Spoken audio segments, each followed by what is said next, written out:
Hello everyone, welcome to Efforts. This is me Mitali Singh, your B.Ed guide. So again I am here with another video for B.Ed second semester students.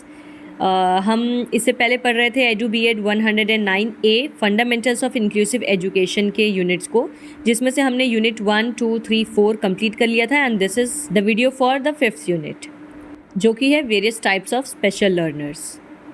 जो लोग efforts पे new हैं या अगर मेरे channel का ये पहला वीडियो आप देख रहे हैं तो मैं आपको बता दूं कि एफ़र्ट्स पे B.Ed के सभी सेमेस्टर्स के सभी पेपर्स के सभी यूनिट्स कवर किए जाते हैं, जिसमें कि हर एक टॉपिक मैं आपको इंग्लिश और हिंदी दोनों लैंग्वेजेस में एक्सप्लेन भी करती हूँ और साथ ही कंटेंट भी प्रोवाइड करती हूँ, ताकि आपको समझ आए कि एक परफेक्ट स्कोरिंग आंसर कैसे लिखा जाता है। इस पेपर के लास्ट यूनिट में देख लेते हैं हमें कौन कौन से टॉपिक्स पढ़ने हैं। हम जानेंगे concept, aetiology and characteristics of and educational programmes for juvenile delinquent children, emotionally disturbed children, gifted children and slow learners. So let's start the video without wasting further time.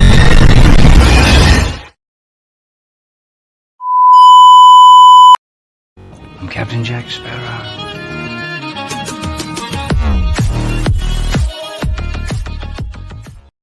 हमारा पहला टॉपिक है juvenile डेलिंक्वेंट children. Juvenile का मतलब होता है किशोर या छोटा बच्चा। डेलिंक्वेंट का मतलब होता है कोई अपराधी जिसने कोई गलत काम किया हो, और चिल्ड्रन यानी बच्चे। पहले तो हम समझते हैं कि जुवेनाइल डेलिंक्वेंट चिल्ड्रन यानी किशोर अपराधी बच्चे किन्हें कहा जाता है या इस कंसेप्ट का मतलब क्या है। A juvenile delinquent is a child or teenager typically under the age of 18 who commits an act that would be considered a crime if committed by an adult, or who engages in persistently antisocial behavior that violates the law. एक किशोर अपराधी या बाल अपचारी उस बच्चे को कहते हैं जिसकी उम्र 18 वर्ष से कम हो और वो किसी ऐसे कार्य को करे जिसे कि अगर कोई बड़ा आदमी करता तो उस काम के लिए उसे जेल हो सकती थी। इस तरह के बच्चे अक्सर ऐसे काम में संलग्न रहते हैं जो कि कानूनी रूप से गलत है। सिंपल लैंग्वेज में कहा जाए तो any child committing a crime against law is known as juvenile delinquent child. General characteristics यानी ऐसे बच्चों की पहचान क्या होती है। While every child is different, juvenile delinquents often display certain common traits. हालांकि हम B.Ed में हमेशा ये पढ़ते हैं कि हर बच्चा दूसरे बच्चे से अलग होता है, लेकिन ज़्यादातर जो किशोर अपराधी बच्चे होते हैं वो अक्सर कुछ सामान्य लक्षण प्रदर्शित करते हैं, जैसे कि behavioural, chronic school truancy, skipping school, running away from home, substance abuse and early aggression. आपने अगर अपने आसपास ऐसे बच्चे देखे हैं जिनकी अक्सर स्कूल बंक करने की, स्कूल या घर से भाग जाने की, किसी तरह के हानिकारक पदार्थों का सेवन करने की या फिर बहुत जल्दी गुस्सा करने की आदत है, तो ये वही बच्चे हैं जो भविष्य में चलकर किसी न किसी तरह के अपराध को अंजाम देते हैं। Emotional, low frustration tolerance, lack of empathy, defiance towards authority figures and emotional instability. भावनात्मक तौर पे देखा जाए तो इस तरह के बच्चे बहुत ही कम संवेदनशील होते हैं। छोटी छोटी बातों पर इनका ईगो हर्ट हो जाता है। इनको किसी से भी किसी भी तरह की सिंपैथी या सहानुभूति नहीं होती है और ये कभी भी किसी का आदेश नहीं मानते हैं, अपने मन की ही हमेशा करते रहते हैं। तो इनके अंदर लैक ऑफ इमोशंस देखे जाते हैं। Social, poor academic performance and difficulty maintaining healthy positive relationships. सामाजिक तौर पे बात की जाए तो ये शिक्षा के क्षेत्र में भी अच्छे नहीं होते हैं, ना ही इनके कोई अच्छे दोस्त बन पाते हैं, ना ही समाज में ये किसी भी तरह का संबंध स्थापित कर पाते हैं, क्योंकि इनके ऐसे इमोशनलेस और एग्रेसिव बिहेवियर की वजह से लोग इनसे दूर रहना पसंद करते हैं। वैसे ये भी तो हो सकता है ना कि लोग इनसे दूर रहते हैं, इसी वजह से ये एग्रेसिव और इमोशनलेस हो जाते हैं। मतलब ये वाइस वर्सा वाली चीज़ है। चलिए अब हम जानते हैं इटियोलॉजी यानी कि कॉजेज़। आखिर क्या कारण है जिस वजह से कोई बच्चा अपराधी बन जाता होगा या जिसके अंदर से इमोशंस ख़त्म हो जाते होंगे। The reasons a young person turns to delinquency are usually a mix of different factors. एक युवा व्यक्ति या एक बच्चा अपराध की ओर क्यों जाने लगता है, इसके कई सारे कारण हैं। चलिए समझते हैं। सबसे पहला तो है family issues, lack of parental supervision, neglect, domestic abuse और criminal behaviour with in the home. सबसे कॉमन फैक्टर जो हम देख पाते हैं वो तो है पारिवारिक मुद्दे। अगर बच्चे के माता पिता उसकी देखभाल सही से नहीं करते हैं, उसकी गतिविधियों पे ध्यान नहीं देते, या फिर उसके घर में ऐसे मारपीट वाला माहौल है गाली गलौज वाली बातें चलती रहती हैं, या घर में ही किसी तरह का अपराध होता है, तो ये सारी चीज़ें बच्चे के दिमाग पे काफ़ी ज़्यादा असर डालती हैं। We all know that kids are really good observers, तो जाहिर सी बात है कि वो अपने आसपास होने वाली चीज़ों को देखकर सीखते हैं। Next is peer pressure, spending time with delinquent friends और joining gangs to feel a sense of belonging. साथियों का दबाव, अगर बच्चा किसी ऐसे ग्रुप में है जहाँ के बच्चे शैतान हैं या बदमाश टाइप के हैं, तो जाहिर सी बात है कहीं ना कहीं अपने आप को उन जैसा दिखाने के लिए, उनके ग्रुप का हिस्सा बनने के लिए या कूल बनने के लिए एक नॉर्मल बच्चा भी उनकी तरह हरकतें करना शुरू करेगा। जैसे आपने भी स्कूल में ये चीज़ नोटिस की होगी कि अगर कुछ ऐसे बच्चे हैं जो टीचर्स को डिसोबे करते हैं, पढ़ाने के बीच में किसी तरह के जोक मारते हैं जिसमें पूरी क्लास हंसने लगती है, या गाली देकर बात करते हैं, तो कहीं ना कहीं बाकी बच्चों पे भी एक अननोन प्रेशर क्रिएट होता है कि हमें अगर कूल बनना है या हमें भी इनकी तरह डैंक लगना है तो उसके लिए टीचर्स को गाली देना पड़ेगा या क्लास के बीच में लेम जोक्स मारने पड़ेंगे। तो पीयर प्रेशर की वजह से भी बच्चे बिगड़ना अनइंटेंशनली चूज़ करते हैं। Socio economic factors, poverty, living in high crime neighbourhoods and lack of quality education और रिक्रिएशनल अपॉर्चुनिटीज़।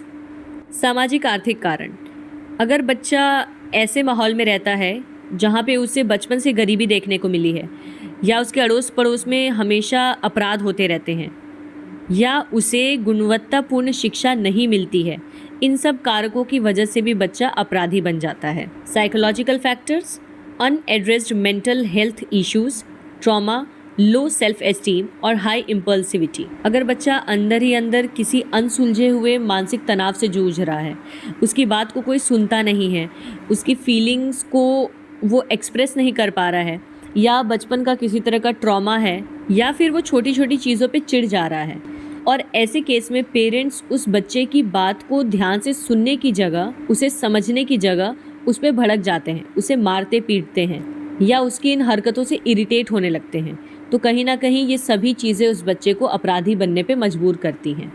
अब जैसा कि आप जानते ही हैं, कोई अपराधी अपनी माँ के पेट से अपराधी थोड़ी ना बन के आता है, ये जालिम दुनिया ही तो मजबूर करती है बनने पे। एनीवेज, चलिए अब देख लेते हैं कौन से ऐसे एजुकेशनल प्रोग्राम्स हैं जो इस तरह के बच्चे को सुधारने में मदद कर सकते हैं।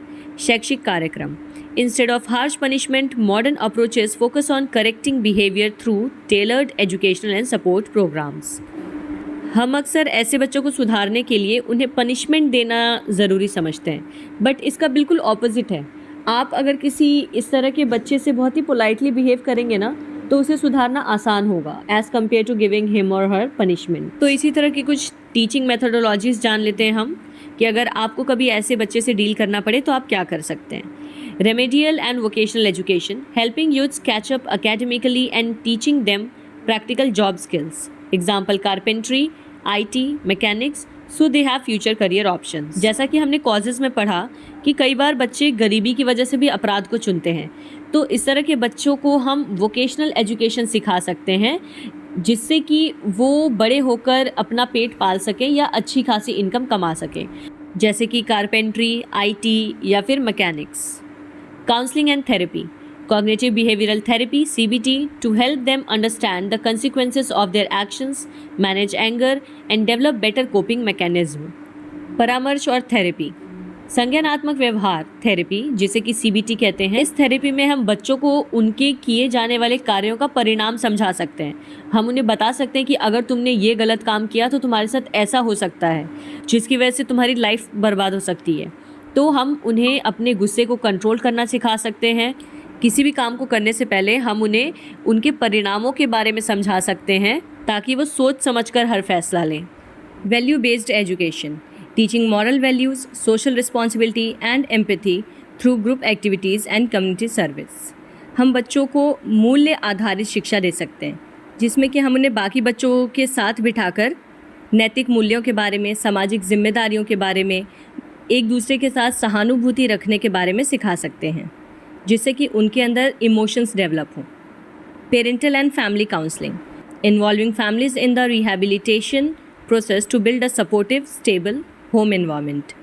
माता पिता और परिवार परामर्श, यानी बच्चों को सही रास्ते पे लाने के लिए उनके माता पिता या परिवार के सदस्यों का भी सहयोग लिया जा सकता है ताकि बच्चे को एक घरेलू वातावरण भी मिल सके और अपनी बातों को वो खुलकर व्यक्त कर सके। नेक्स्ट टॉपिक है इमोशनली डिस्टर्ब्ड चिल्ड्रन, भावनात्मक रूप से परेशान बच्चे। समझते हैं इसका concept. Emotionally disturbed children refer to students who exhibit prolonged intense emotional or behavioral responses that significantly hurt their educational performance। भावनात्मक रूप से परेशान वो बच्चे होते हैं जो अपने इमोशंस को कंट्रोल नहीं कर पाते हैं। बहुत जल्दी उन्हें रोना आ जाता है, बहुत जल्दी चिड़चिड़े हो जाते हैं, लोगों से सोशलाइज होने में दिक्कत होती है, मतलब अपने इमोशंस को हैंडल नहीं कर पाते हैं वो किसी भी सिचुएशन में। इस आदत की वजह से उन बच्चों को पढ़ाई में भी काफ़ी ज़्यादा दिक्कत होती है। This is not a temporary phase, it is a consistent inability to build relationships, cope with standard classroom environments, or learn, which cannot be explained by intellectual, sensory और health factors। अब देखिए, ऐसा तो हम लोगों के साथ भी कई बार होता है कि हम अपने इमोशंस को कंट्रोल नहीं कर पाते हैं, लेकिन किस केस में हम एक बच्चे को इमोशनली डिस्टर्ब्ड कहेंगे? अगर ये स्थिति काफ़ी ज़्यादा लंबे समय तक चल रही है, यानी अक्सर वो अपने इमोशंस को कंट्रोल करने में अनसक्सेसफुल रहता है। एक नॉर्मल क्लासरूम इन्वायरमेंट में उसके लिए पढ़ पाना मुश्किल होता है, सीख पाना मुश्किल होता है। और अगर आप इन बच्चों का चेकअप करेंगे तो आपको किसी भी तरह की इंटेलेक्चुअल या हेल्थ इशू देखने को नहीं मिलेगा। मतलब फिज़िकली, मेंटली ये पूरी तरह से नॉर्मल है, बस किसी वजह से ये अपने इमोशंस को कंट्रोल नहीं कर पाते हैं। तो चलिए अब हम जानते हैं कि ऐसे बच्चों की कैरेक्टरिस्टिक्स क्या हैं। जनरल कैरेक्टरिस्टिक्स यानी सामान्य विशेषताएं। Children with emotional disturbances generally display one और more of these common traits over a long period. जो भावनात्मक गड़बड़ी वाले बच्चे होते हैं आमतौर पर उनमें इस तरह के लक्षण देखने को मिलते हैं। Number 1 is hyper activity and impulsivity, short attention span, constant movement and acting without thinking. अति सक्रियता और आवेग का मतलब है कि ये किसी भी चीज़ पर ज़्यादा समय तक ध्यान केंद्रित नहीं कर पाते हैं। बहुत थोड़े थोड़े टाइम के बाद इनका ध्यान इधर उधर भटकने लगता है। ये हमेशा कुछ ना कुछ एक्टिविटी करते हुए आपको दिखेंगे। एक जगह पर स्थिर या शांत बैठ पाना इनके लिए बहुत मुश्किल होता है और ये बिना सोचे समझे कार्य करते हैं। एग्रेशन और self injury, acting out, fighting और फिजिकली हर्टिंग देमसेल्व्स और अदर्स। आक्रामकता या स्वयं को चोट पहुंचाना। ये अक्सर हर छोटी छोटी बात पे नाटक करना शुरू कर देते हैं, लड़ाई झगड़ा करते हैं, खुद को या फिर दूसरों को शारीरिक रूप से नुकसान पहुंचाने की कोशिश करते हैं। Withdrawal, excessive anxiety, retreating from social interactions and unprovoked fear और सैडनेस। ये बहुत ज़्यादा चिंता करते हैं, समाज में जल्दी से घुल मिल नहीं पाते हैं, ये कभी भी सोशलाइज होने से डरते हैं, अपने आप को समाज के बीच नहीं ले जाना चाहते, हमेशा इनके मन में या चेहरे पे एक उदासी सी रहती है। Learning difficulties, performing academically well below their grade level, often because emotional distress blocks their ability to focus and retain information। इन्हें किसी भी चीज़ को सीखने में कठिनाई होती है, यानी अगर हम एकेडमिक रूप से देखें तो ये बच्चे अपने लेवल के हिसाब से काफ़ी कम मार्क्स लाते हैं, मतलब उतना अच्छा प्रदर्शन नहीं कर पाते हैं। जाहिर सी बात है, अगर कोई बच्चा हर वक्त अपनी भावनाओं से जूझ रहा है, अपने आप को एक जगह पर कंसंट्रेटेड नहीं रख पा रहा है, तो वो अकेडमिकली अच्छा परफॉर्म नहीं कर पाएगा। हम सब जानते हैं कि जब हम इमोशनली वीक होते हैं तो कॉन्टिन्यूसली हमारा दिमाग उसी एक चीज़ के बारे में सोचता रहता है। फिज़िकली तो हम नॉर्मल काम कर ही रहे होते हैं, बट मेंटली हमारा दिमाग सिर्फ उसी एक चीज़ के बारे में सोचता रहता है जो हमें परेशान कर रही होती है। Immature behaviour, inappropriate coping mechanisms, temper tantrums और low frustration tolerance compare to peers of the same age. अपने समान उम्र के साथियों की तुलना में अगर देखा जाए तो ये बच्चे बहुत ज़्यादा गुस्सा करते हैं, बहुत ज़्यादा नखरे करते हैं और इनके अंदर सहनशीलता भी बहुत कम होती है। छोटे बच्चे तो ऐसे भी टेंट्रम शो करते हैं, बट इमोशनली डिस्टर्ब चिल्ड्रन में ये फैक्टर थोड़ा ज़्यादा देखने को मिलता है। इटियोलॉजी या कॉजेज़, यानी क्या कारण होते हैं कि एक बच्चा इमोशनली डिस्टर्ब्ड हो जाता है। Biological factors, genetic predispositions, brain injury, biochemical imbalances और a difficult temperament from birth. सबसे पहले तो जैविक कारक। हो सकता है कि बच्चे को ये प्रॉब्लम अपने माता पिता से ही मिली हो, या फिर प्रेगनेंसी के दौरान जब बच्चा पेट में हो उस वक्त उसके सिर पर किसी तरह से चोट लग गई हो, या उसके बायोकेमिकल्स में किसी तरह का इम्बैलेंस क्रिएट हुआ हो, या फिर डिलीवरी के टाइम किसी प्रॉब्लम की वजह से बच्चे के अंदर ये कंडीशन आ गई हो।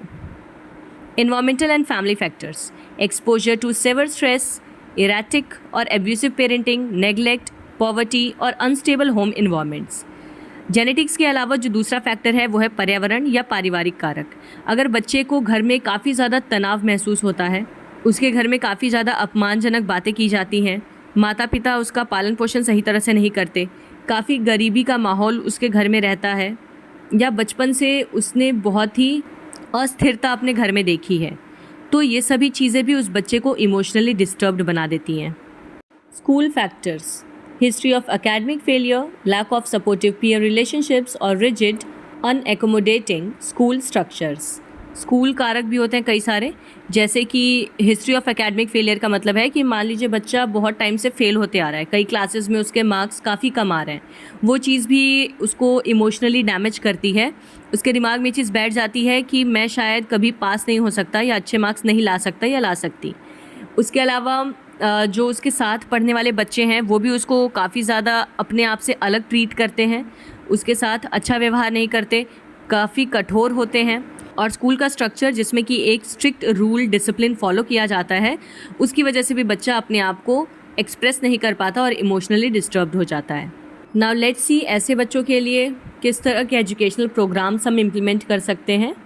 शैक्षिक कार्यक्रम: individualised education programmes IEPs, tailored plans that set specific behavioral and academic goals, offering modified assignments and extra time. व्यक्तिगत शिक्षा कार्यक्रम: हमें बच्चे के जिस भी भाव को नियंत्रित करना सिखाना होता है, उसी पे केंद्रित हम बच्चे का पाठ्यक्रम निर्धारित करते हैं। यानी एक पर्टिकुलर एम बनाते हैं कि हमें बच्चे को फॉर एग्ज़ाम्पल गुस्सा कंट्रोल करना सिखाना है, तो हम उसके लिए ऐसी एक्टिविटीज़ डिज़ाइन करेंगे जिसमें कि उसे थोड़ा थोड़ा गुस्सा दिलाने की कोशिश की जाएगी और फिर उसे सिखाया जाएगा कि किस तरह से ऐसी सिचुएशन में अपने आप को संभालना है और कैसे अपने इमोशंस को कंट्रोल करना है। Behaviour intervention plans BIPs, strategies designed to teach and reward positive behaviors while gently minimizing disruptive ones. व्यवहार हस्तक्षेप योजना: इसमें हम बेसिकली रिवॉर्ड्स की मदद से बच्चे को ये सिखाते हैं कि कौन सी चीज़ें करने पर आपको लोग पसंद करेंगे या आपको किसी तरह का पुरस्कार मिलेगा। यानी जब भी बच्चा कोई अच्छी एक्टिविटी कर रहा है, यानी अगर अपने इमोशंस को वो कंट्रोल कर पा रहा है, उस केस में हम हर बार उसे रिवॉर्ड देंगे, छोटी छोटी चीज़ें ही गिफ्ट के तौर पे देंगे, जिससे कि बच्चे को ये समझ आएगा कि अच्छा मैंने ये चीज़ अच्छी की थी इसीलिए मुझे रिवॉर्ड मिला। ध्यान दीजिएगा, punishment is never the option. आप बच्चे को जितना पनिश करेंगे वो उतना ज़्यादा इमोशनली डैमेज्ड होता जाएगा। Psychological and counselling services: regular sessions with school counsellors और psychologist to build emotional regulation and social skills. मनोवैज्ञानिक और परामर्श सेवाएं: बच्चे को अपनी भावनाओं पर नियंत्रण रखना सिखाने के लिए उसका रेगुलर साइकोलॉजिस्ट के साथ या फिर स्कूल में अगर काउंसलर्स हैं उनके साथ इंटरेक्शन कराते रहना चाहिए, जिससे कि टाइम पे बच्चा अपनी चीज़ों को एक्सप्रेस करना सीख पाए और साथ ही उसको साइकोलॉजिस्ट या काउंसलर्स अच्छे से गाइड कर पाएँ कि ऐसी सिचुएशन में कैसे डील करना है या कैसे अपने इमोशंस पे काबू रखना है। Structured environments: classroom setups with clear predictable routines, visual schedules and low distraction zones to reduce anxiety. संरचित वातावरण का ये मतलब है कि पहले तो बच्चे को आप पूरे दिन भर में क्या पढ़ाने वाले हैं या क्या एक्टिविटीज़ कराने वाले हैं इसके बारे में एक आइडिया मिल जाए, मतलब उसे एक समरी दे दी जाए। क्योंकि कई बार क्या होता है ना, जब सडनली बच्चों के साथ कोई चीज़ें होती हैं या कोई एक्टिविटीज़ होती हैं तो इस तरह के बच्चे घबरा जाते हैं। ऑब्वियस सी बात है, वो अपने इमोशंस पे कंट्रोल नहीं रख पाते हैं और उन्हें लगता है कि हम ये एक्टिविटी कैसे करेंगे, या अगर सही से नहीं कर पाए लोग हमारा मजाक उड़ाएंगे, और इसी तरह से उनके इमोशंस मिक्सअप हो जाते हैं, मेस्ड अप हो जाते हैं। तो इसीलिए आपका जो क्लासरूम का वातावरण है वो पूरी तरह से संरचित होना चाहिए, प्री प्लान्ड होना चाहिए। Inclusive and resource classrooms, allowing students to learn alongside standard peers as much as possible, backed by a resource room where they can receive specialized small group attention when overwhelmed. समावेशी और संसाधन कक्षाएं दोनों साथ में ही चलनी चाहिए। कहने का मतलब ये है कि बच्चे को आप ये मत फील कराइए कि वो बहुत अलग है लोगों से, उसे भी आप नॉर्मल क्लासरूम्स में ही पढ़ाइए, बट नॉर्मल क्लासरूम के साथ एक रिसोर्स क्लासरूम भी अवेलेबल हो, जहाँ पे अगर इन केस वो अपने इमोशंस पे काबू नहीं रख पा रहा है तो उसे उस रिसोर्स क्लासरूम में ले जाकर शांत किया जा सके और उसको एक प्रॉपर अटेंशन दी जा सके। Now the next topic is gifted children, यानी प्रतिभाशाली बच्चे। चलिए जानते हैं इसका concept. Gifted children are those who demonstrate exceptional ability, high performance, or potential in one or more areas, such as general intelligence, specific academics, creativity, leadership, or the visual and performing arts. They process information faster and more deeply than their peers. आपने gifted बच्चों के बारे में तो सुना ही होगा। प्रतिभाशाली उन बच्चों को कहा जाता है जो कि एक या एक से अधिक क्षेत्रों में असाधारण रूप से प्रदर्शन करते हैं, यानी उनके अंदर बहुत ही अद्भुत क्षमता होती है। जैसे कि उनकी सामान्य बुद्धि अपने उम्र के बाकी लोगों से काफ़ी तेज़ होगी, वो शिक्षा के क्षेत्र में भी काफ़ी अच्छे होंगे, या हो सकता है उनकी क्रिएटिविटी काफ़ी ज़्यादा यूनिक और अच्छी होगी बाकी बच्चों से। यानी ये बच्चे किसी भी फील्ड में काफ़ी एक्स्ट्रा ऑर्डिनरी परफॉर्म करते हैं। इन्हें अपने साथियों की तुलना में जानकारी भी अधिक होती है और ये चीज़ों को काफ़ी तेज़ी से भी सीख पाते हैं। Now let's know about their general characteristics. सामान्य विशेषताएं: cognitive, rapid learning pace, excellent memory, advanced vocabulary and highly curious. संज्ञान की बात करें तो ये कोई भी चीज़ बहुत ही तेज़ी से सीख लेते हैं। इनकी स्मृति काफ़ी तेज़ होती है, यानी कोई भी चीज़ इन्हें बहुत आसानी से याद हो जाती है और ज़्यादा लंबे समय तक इनके दिमाग में भी रहती है। ऑब्वियस सी बात है कि अगर इनकी मेमोरी अच्छी है तो इनकी वोकैबुलरी भी अच्छी होगी, यानी इन्हें बहुत सारे शब्द और बहुत ही बड़ी बड़ी स्पेलिंग वाले वर्ड्स भी आसानी से याद हो जाते हैं। इसके अलावा ये चीज़ों को सीखने या जानने के लिए भी बहुत ज़्यादा उत्सुक रहते हैं। Creative, original thinkers, excellent problem solvers and unique sense of humour. ये काफ़ी ज़्यादा रचनात्मक होते हैं, यानी इनके विचार औरों से काफ़ी अलग होते हैं। ये अपनी खुद की सोच रखते हैं। ऐसा नहीं है कि ये लोगों की सुनी सुनाई बातों पे विश्वास करें, बल्कि इनका खुद का नॉलेज काफ़ी ज़्यादा एडवांस होता है। ये किसी भी तरह की प्रॉब्लम को काफ़ी आसानी से सॉल्व कर लेते हैं अपने यूनिक आइडियाज़ के बेसिस पे। तो ये काफ़ी ज़्यादा क्रिएटिव होते हैं। अफेक्टिव, यानी कि emotional, intense emotions, high empathy, early development of moral awareness and sometimes perfectionism. ये काफ़ी ज़्यादा भावनात्मक भी होते हैं, यानी इनकी भावनाएं काफ़ी तीव्र होती हैं। दूसरों के लिए बहुत ज़्यादा सहानुभूति होती है इनके अंदर, यानी दूसरों के इमोशंस को भी ये बहुत अच्छे से समझते हैं। इनके अंदर नैतिकता होती है, यानी मॉरल वैल्यूज़ होती है, मॉरल अवेयरनेस होती है, और कई बार ये अपने में ही काफ़ी ज़्यादा परफेक्ट होते हैं, क्योंकि अपनी उम्र के हिसाब से ये हर चीज़ को काफ़ी ज़्यादा बेहतर तरीके से समझ पाते हैं। Behavioural, highly focused on topics of interest, high energy levels and a preference for independent work or older companions। अगर हम इनके व्यवहार की बात करें, ये अपने इंटरेस्ट वाले टॉपिक्स में काफ़ी ज़्यादा फोकस्ड रहते हैं। इनके अंदर बहुत ज़्यादा हाई लेवल एनर्जी होती है और ये किसी भी काम को अकेले करना ज़्यादा पसंद करते हैं। अपने उम्र के बच्चों के कंपैरिजन में देखा जाए तो ये अपने से बड़ों के साथ समय बिताना ज़्यादा पसंद करते हैं। कॉजेज ऑफ गिफ्टेडनेस, प्रतिभा के कारण क्या हैं? आखिर ऐसे बच्चे कैसे पैदा होते हैं? Giftedness is widely understood to result from an interaction of two main factors. देखिए, वैसे तो हमने देखा अभी तक जितने भी तरह के बच्चे हमने पढ़े उसमें कई सारे फैक्टर्स होते थे, बट जो गिफ्टेड बच्चे होते हैं वो सिर्फ दो मुख्य कारकों की वजह से पैदा होते हैं। पहला, जेनेटिक फैक्टर्स, जिसे कि हम कहते हैं nature, इनेट biological traits, high neurological efficiency and inherited intellectual potential. यानी कि हो सकता है ये गिफ्टेडनेस उनके अंदर जन्मजात हो, उनके डीएनए इतने ज़्यादा स्ट्रांग हो, उनके जीन स्ट्रांग हो, जिसकी वजह से उनके अंदर ये गिफ्टेडनेस आ पाई है, या ये बौद्धिक क्षमता उन्हें अपने पेरेंट्स के थ्रू ही मिली है। और दूसरा फैक्टर है इन्वायरमेंटल फैक्टर, जिसे कि हम नर्चर कहते हैं। अगर आपने हेरिडिटी और इन्वायरमेंट वाला मेरा वीडियो देखा होगा तो आपको पता होगा कि हम हेरिडिटी को नेचर कहते हैं और इन्वायरमेंट को नर्चर कहते हैं। Environmental factors, nurture, an early stimulating environment, supportive family background, access to rich educational resources and emotional encouragement. अब अगर आपके बच्चे जेनेटिकली गिफ्टेड नहीं हैं तो उन्हें गिफ्टेड बनाया जा सकता है। कैसे? उन्हें वैसा पर्यावरण देकर, यानी उनका पालन पोषण इस तरह से करके। पहले तो आप उन्हें एक बहुत ही प्रेरक वातावरण दीजिए, यानी एक ऐसा इन्वायरमेंट जिसमें कि हर रोज़ वो कुछ नया सीख रहे हों। एक घिसी पिटी किताब को रटने के अलावा उनके लाइफ में बहुत सारी एक्टिविटीज़ को करने के लिए। साथ ही उनकी जो फैमिली बैकग्राउंड है वो बहुत ही स्ट्रांग हो, यानी जाहिर सी बात है आपको रिच होना पड़ेगा ताकि आप अपने बच्चे को वो सारी फैसिलिटीज़ दे पाएँ जो उसे गिफ्टेड या फिर एक्स्ट्रा ऑर्डिनरी बनाने के लिए ज़रूरी हैं। इसके अलावा उन्हें इमोशनली भी काफ़ी ज़्यादा एनकरेज करते रहना पड़ेगा। अब गिफ्टेड बच्चों के लिए कैसे एजुकेशनल प्रोग्राम्स होते हैं, चलिए जान लेते हैं। Standard करिकुला often fall short for gifted learners.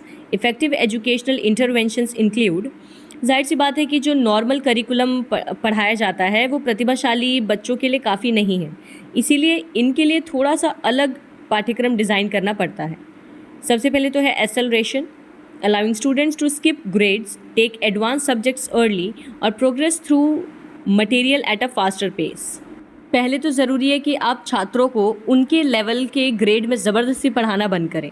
अगर आपको ये समझ आ जाता है कि ये बच्चा गिफ्टेड है, यानी इसके अंदर बहुत ही एक्स्ट्रा ऑर्डिनरी टैलेंट है, तो आप उसको उस लेवल पे मत पढ़ाइए, क्योंकि वो सिर्फ उसके लिए वेस्टेज ऑफ टाइम है। बेटर आप उसके लिए क्या कर सकते हैं, जो हाई लेवल सब्जेक्ट्स हैं वो उसे आप कम ग्रेड में ही ला कर दे सकते हैं, उसे नए मटेरियल से ज़्यादा जल्दी सीखने में हेल्प कर सकते हैं। Enrichment, keeping students in their standard grade but providing deeper, more complex and broader content. Example, independent research projects, creative problem solving task. दूसरी चीज़, अगर आप बच्चे का ग्रेड नहीं चेंज कर पा रहे हैं तो इसके अलावा आप क्या कर सकते हैं, same grade pay he but उसे कॉम्प्लेक्स टॉपिक्स देकर, यानी अगर आप एक प्रॉब्लम को सॉल्व करने के लिए बाकी बच्चों को सेम टाइप का लेवल दे रहे हैं, आप गिफ्टेड बच्चे को थोड़ा सा डेंस या कॉम्प्लेक्स लेवल दे दीजिए, यानी थोड़ा सा हार्ड क्वेश्चन दे दीजिए। तो उस ग्रेड में पढ़ते हुए भी वो बच्चा अपने रिसर्च प्रोजेक्ट्स पे काम कर सकता है, अपनी क्रिएटिविटी को एनहेंस कर सकता है, प्रॉब्लम सॉल्विंग को भी बढ़ा सकता है। Special grouping, placing gifted students together for parts of the day, pullout programmes और in specialised classrooms to collaborate with intellectual peers. अब अगर इन बच्चों का ग्रेड चेंज करना पॉसिबल नहीं है तो सिंपली आप क्या कर सकते हैं कि जितने भी ऐसे गिफ्टेड बच्चे हैं या जिनका IQ काफ़ी अच्छा है, उनको आप एक ग्रुप में पूरे दिन भर में थोड़े टाइम के लिए साथ बिठा सकते हैं, जिससे कि वो एक दूसरे को नई चीज़ें सिखा पाएँ और एक दूसरे के लेवल के अकॉर्डिंग प्रॉब्लम्स डिस्कस कर पाएँ। Other than this, differentiated instruction, modifying the regular classroom curriculums content, process और products to match the students advance learning speed and depth. अब गिफ्टेड बच्चे के सीखने के लेवल या उसकी स्पीड को मैच करने के लिए आप अपने लेक्चर्स या अपने टीचिंग मेथडोलॉजी में भी चेंजेस ला सकते हैं। आप उनके लिए सिंपल क्वेश्चंस को भी कॉम्प्लेक्स या ट्रिकी बना सकते हैं, जिससे कि उन्हें और ज़्यादा अपने थिंकिंग स्किल्स को एनहेंस करने में मदद मिले। और हमारा लास्ट टॉपिक है स्लो लर्नर, यानी धीमी गति से सीखने वाले। कंसेप्ट, अवधारणा, a slow learner is a child who learns at a slower pace than their peers but does not have a formal learning disability. They simply need more time, repetition and patient support to grasp new concepts. इस तरह के बच्चे आपको सबसे ज़्यादा commonly देखने को मिल जाएंगे। पहले तो आप ये समझिए, स्लो लर्नर किसी तरह की डिसेबिलिटी नहीं है। स्लो लर्नर या धीमी गति से सीखने वाला बच्चा एक ऐसा बच्चा होता है कि जो कि अपने साथियों की तुलना में थोड़ा सा धीमी गति से चीज़ों को सीख पाता है। ऐसा नहीं कि उसे कंसेप्ट समझ नहीं आते, बस समझने में थोड़ा सा एक्स्ट्रा टाइम लगता है। उन्हें कंसेप्ट्स को बार बार दोहरा के समझना पड़ता है। Slow learners are children whose cognitive abilities develop at a slightly slower rate than average. Their IQ typically falls in the 70 to 85 range, borderline intellectual functioning. They are not disabled or lazy. They are completely capable of learning. They just need a different pace. धीमी गति से सीखने वाले बच्चों की संज्ञानात्मक क्षमताएं औसत से थोड़ी धीमी गति से विकसित होती हैं, यानी इनका जो IQ है वो 70 से 85 के बीच में होता है। और ऐसा नहीं है कि ये आलसी होते हैं या इन्हें सीखने या पढ़ने का मन नहीं करता। सब चीज़ें इनके में नॉर्मल होती हैं, बस बाकी बच्चों के कंपैरिजन में थोड़ा सा इन्हें ज़्यादा समय लगता है चीज़ों को समझने में। Let's talk about their general characteristics, सामान्य विशेषताएं। Learning pace, takes longer to understand concepts, memorise facts और कंप्लीट टास्क।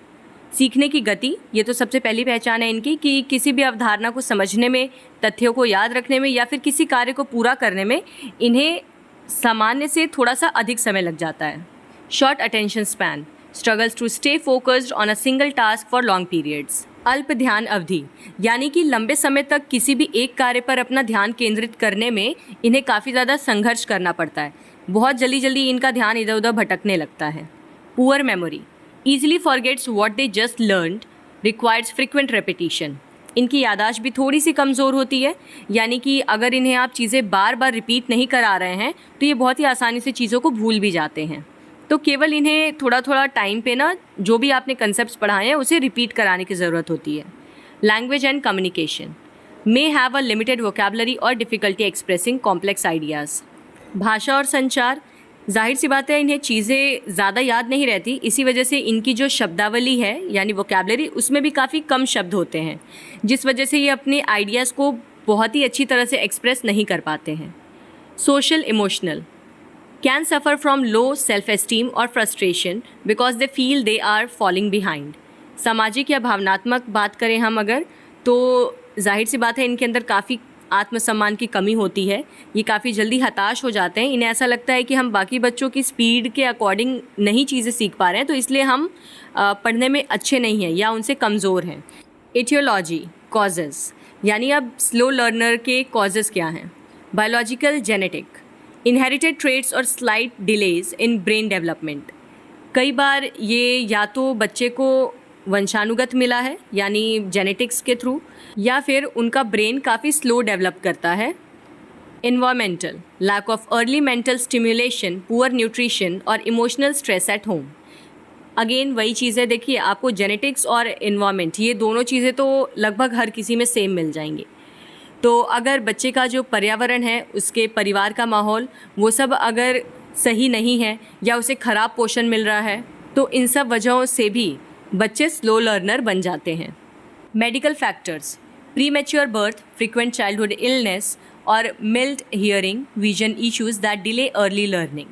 कई बार चिकित्सीय कारण भी होते हैं, जैसे कि समय से पहले बच्चे का जन्म हो जाना, या बचपन में अगर उसको बार बार बीमारियां होती हैं, या फिर सुनने में और देखने में दिक्कत होती है, तो इन सब मेडिकल रीजंस की वजह से भी बच्चा स्लो लर्नर बन जाता है। साइकोलॉजिकल हाई एंग्जाइटी और low self confidence can slow down a child's ability to absorb new information. मनोवैज्ञानिक कारक की अगर हम बात करें, तो कई बार उच्च चिंता या कम आत्मविश्वास बच्चे की नई जानकारी को ग्रहण करने की क्षमता को काफ़ी धीमा कर देता है। तो बच्चे में आत्मविश्वास की कमी भी उसके जल्दी सीखने में बाधा बनती है। एजुकेशनल प्रोग्राम्स शैक्षिक कार्यक्रम standard classrooms can be overwhelming for slow learners. Effective educational programmes focus on adaptation and patience. तो धीमी गति से सीखने वाले बच्चों के लिए जो मानक कक्षाएं होती हैं वो भारी पड़ सकती हैं। जाहिर सी बात है कि उसमें आप सभी नॉर्मल बच्चों की स्पीड से पढ़ाएंगे, तो जो स्लो लर्नर हैं वो कहीं ना कहीं पीछे छूट जाएंगे। तो अगर हम कुछ प्रभावी शैक्षिक कार्यक्रम अपनी कक्षा के अंदर लागू करते हैं, तो ऐसे बच्चों को सीखने में काफ़ी ज़्यादा मदद हो सकती है। Remedial teaching special small group sessions that reteach core concepts at a slower more manageable pace. आप एक उपचारात्मक शिक्षण पद्धति अपना सकते हैं, यानी कि आप छोटे छोटे समूह में धीमी गति से जो भी अवधारणाएं आपने पढ़ाई हैं उन्हें फिर से दोहराइए। Flexible curriculum breaking large lessons down into tiny bite-sized steps called task analysis। आप सिंपली पाठ्यक्रम को लचीला बना सकते हैं, यानी कि बच्चे को एक बार में बड़े बड़े चैप्टर्स पढ़ाने की जगह आप उन्हें छोटे छोटे सब टॉपिक्स में डिवाइड करिए और एक दिन में केवल एक छोटा टॉपिक ही उन्हें समझाइए और याद करवाइए, जिससे कि उन्हें बर्डन भी नहीं फील होगा और वो हर कंसेप्ट को प्रॉपरली समझ और याद भी कर पाएंगे। Visual and hands-on learning using concrete objects, charts and educational games instead of just lectures and textbooks। Slow learners को या फिर कह लीजिए नॉर्मल बच्चों को भी पढ़ाने का सबसे अच्छा तरीका होता है कि आप दृश्य या फिर व्यवहारिक शिक्षा प्रदान करें, यानी बच्चों को आप करके सीखने वाली चीज़ें सिखाएं, या फिर केवल पुस्तकों के ज़रिए पढ़ाने से अच्छा है आप उन्हें दृश्यों जैसे कि वस्तुओं, चार्ट पेपर या किसी ठोस सामान की मदद से पढ़ाएं, जिन चीज़ों को वो अपनी आंखों के सामने देख पाएँ, फील कर पाएँ, उसके स्ट्रक्चर को समझ पाएँ। No stress evaluation giving them extra time during exams और assessing them through oral presentations and practical work rather than strict writing test. पहले तो आप इनके ऊपर से वो मूल्यांकन का बोझ हटा दीजिए। बच्चे ज़्यादा अच्छा परफॉर्म तब करते हैं जब उन्हें पता होता है कि उन्हें कोई जज नहीं कर रहा, तो इसलिए आप इन बच्चों के परीक्षा के दौरान इन्हें थोड़ा सा एक्स्ट्रा टाइम दे सकते हैं। इसके अलावा कोशिश ये करिए कि इनका रिटन एग्ज़ाम ना लेकर आप इन्हें ओरल प्रेजेंटेशन के लिए बोलिए, या फिर किसी तरह के टास्क दे दीजिए और चेक करिए वो उन टास्क को कंप्लीट कर पा रहे हैं या नहीं। Positive reinforcement celebrating small victories to build their confidence and motivation. सकारात्मक सुदृढ़ीकरण, यानी बच्चे जब भी कोई अच्छा काम करते हैं या किसी टास्क को अच्छी तरह से कंप्लीट कर लेते हैं तो आप उन्हें पुरस्कृत करिए, छोटी छोटी चीज़ों पे उन्हें अप्रिशिएट करिए, जिससे कि उनका जो सेल्फ कॉन्फिडेंस है वो बिल्ड होगा, उन्हें मोटिवेशन मिले. And lastly we have the golden rule. Slow learners can reach the same destination as other students, they just take a more scenic patient route to get there. सुनहरा नियम ये कहता है कि धीमी गति से सीखने वाले बच्चे भी सामान्य बच्चों की तरह ही उस मुकाम तक पहुंच सकते हैं.